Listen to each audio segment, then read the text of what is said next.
ಎಂತ ಶಿಕ್ಷೆಯನ್ನು ಒದಗಿಸಿ ಬಿಟ್ಟರಪ್ಪ ಈ ದೇವರು. ಅಪ್ಪಾಜಿ, ಸದ್ದಿಲ್ಲದೆ ಶಿವನ ಪಾದ ಸೇರಿದ ಈ ಶಿರೋಮಣಿ ಮತ್ತೆ ನಿನ್ನ ಅರಮನೆಗೆ ಆಗಮಿಸಿ ಸುಖ ಸಂಸಾರದ ಜ್ಯೋತಿ ಆಗುವುದೇನಪ್ಪ? ಇಲ್ಲಪ್ಪ, ಇಲ್ಲ ಅಪ್ಪಾಜಿ. ಅಪ್ಪಾಜಿ, ಅಣ್ಣ ಚಿಕ್ಕಪ್ಪ, ಕುಮಾರ, ಏನಾಗಿದೆಯಪ್ಪ ನನ್ನ ಅತ್ತಿಗೆಗೆ? ಯಾಕಪ್ಪ ಈ ರೀತಿ ರಕ್ತದ ಮಡುವಿನಲ್ಲಿ ಮಲಗಿದ್ದಾರೆ?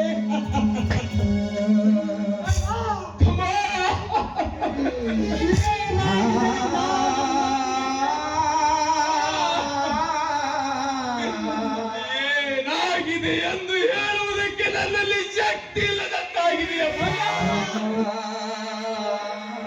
ಅಂದರೆ ಏನನ್ನ ನಿನ್ನ ಅಪ್ಪಾಜಿ,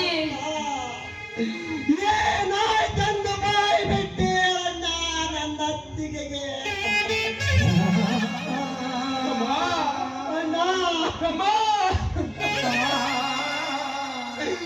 ಯಾವನೊಬ್ಬ ಕ್ರೂರ ರಾಕ್ಷಸನ ಗುಂಡಿಗೆ ಬಲಿಯಾಗಿ ಸತ್ತು ಬಿದ್ದಿದ್ದಳಪ್ಪ.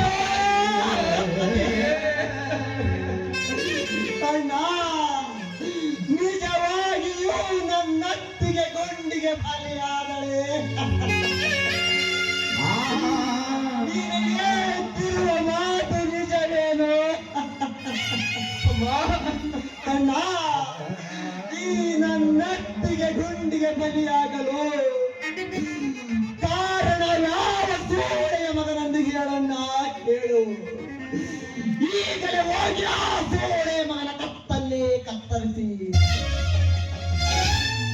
ಈ ನನ್ನ ಅತ್ತಿಗೆಯ ಪಾದದಳಿಗೆ ಹಾಕುತ್ತೇರಣ್ಣ, ಪಾದದಳಿಗೆ ಹಾಕುತ್ತೆ.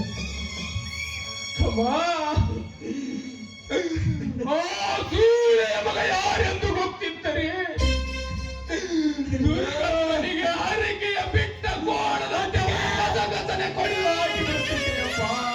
ತಮ್ಮ, ಅತ್ತಿಗೆ ಅವನ್ಯಾರೆಂದು ಗೊತ್ತಾಗದೆ ನಾನೆಂದು ಏನೆಂದು ಹೇಳಲಪ್ಪ. ತಾಯಿ ಎಲ್ಲರ ಈ ತಬ್ಬಲೆಯ ಮೈದುನನೆಂದು ಎತ್ತ ತಾಯಿಗಿಂತ ಹೆಚ್ಚಾಗಿ ಸಾಕಿ ಸೊಲವಿದೆ ಅತ್ತಿಗೆ. ಇನ್ನು ಮುಂದೆ ಯಾರಿಗೆ ಅತ್ತಿಗೆ ಅಮ್ಮ ಎಂದು ಕರೆಯಲಮ್ಮ. ದೊಡ್ಡವನಾದರೂ ಕೂಡ ಮಗನಿಗಿಂತ ಹೆಚ್ಚಾಗಿ ಕೈ ತುತ್ತಿಟ್ಟು ಸಾಕಿ ಸಲುವಿದೆ.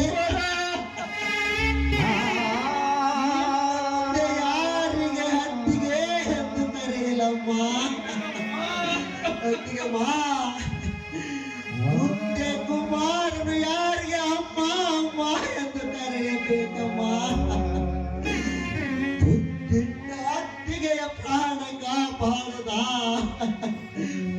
ಇವನೆಂತ ಮೈದುರ ಎಂದು ಇಡೀ ಗೂರೆತ್ತಿ ಮಾರಿ ಹಾಕುತ್ತದೆ ಅತ್ತಿಗೆ.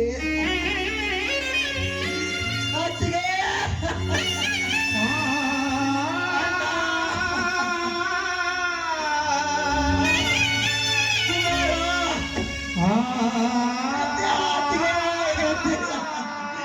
ಈಗಿನ ಮೈದಿನ ಬಲ ಭೀಮ ಬಂದಿದ್ದಾನೆ.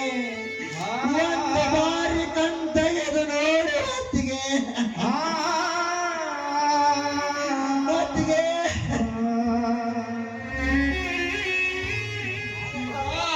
ಹೇಳು ಸೀತಾ, ಹೇಳು.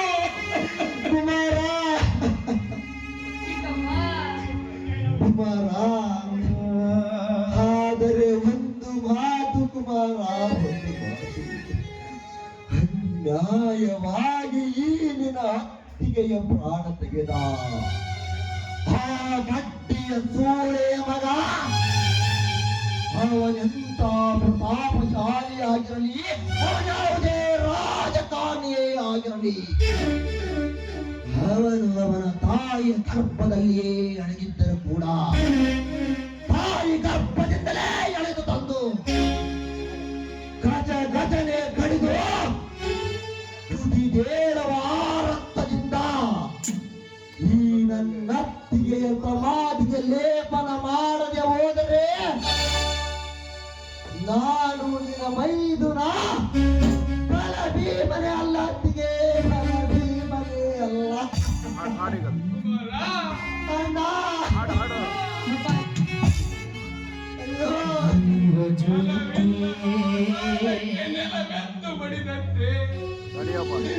ಬೆಂದು ಎಸೆದು ತಂದೆ ಸತ್ತರು ಇವರಿಬ್ಬರ ಸಲುವಾಗಿ ಬದುಕಬೇಕೆಂದು ಅಣ್ಣ ಇಂಥ ದುರ್ಸ್ಥಿತಿಯಾಗಿದೆ. ಸತ್ಯಕ್ಕೆ ಸಾವಿಲ್ಲ, ಸುಳ್ಳಿಗೆ ಸುಖವಿಲ್ಲ ಎಂಬ ನುಡಿಯು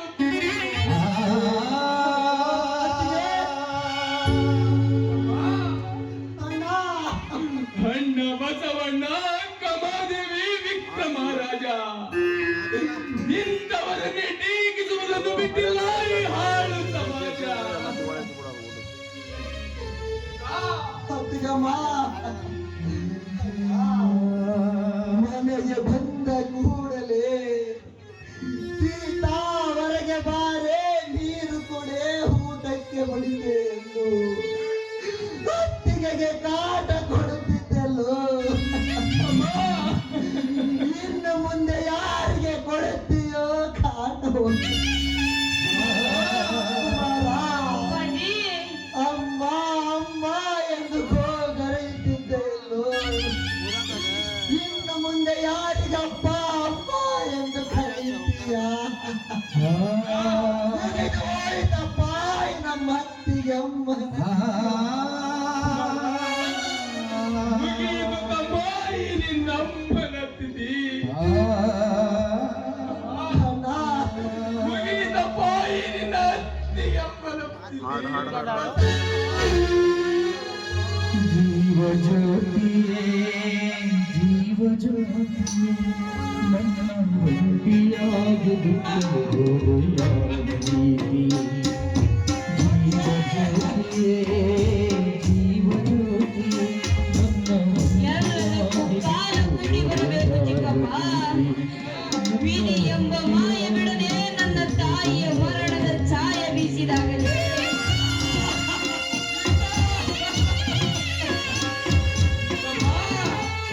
ನಮ್ಮ ಹೃದಯಕ್ಕೆ ಗಾಯವಾಗಿದೆ ಚಿಕ್ಕಪ್ಪ. ಆ ಗಾಯ ಮಾಯಬೇಕಾದರೆ ಮುಂದೊಂದು ದಿನ ನಿನ್ನಿಂದಲೇ ರಕ್ತಪಾತ ಹರಿದು ಆ ಗಾಯ ಮಾಯಬೇಕು ಚಿಕ್ಕಪ್ಪ. ಅಂದಾಗಲೇ ನೀನು ಕಲಿಯುಗದ ಭೀಮನಾಗುವುದು ಮತ್ತು ಹತ್ತುವುದು ರೈತ ಹಚ್ಚಿದ ದೀಪ.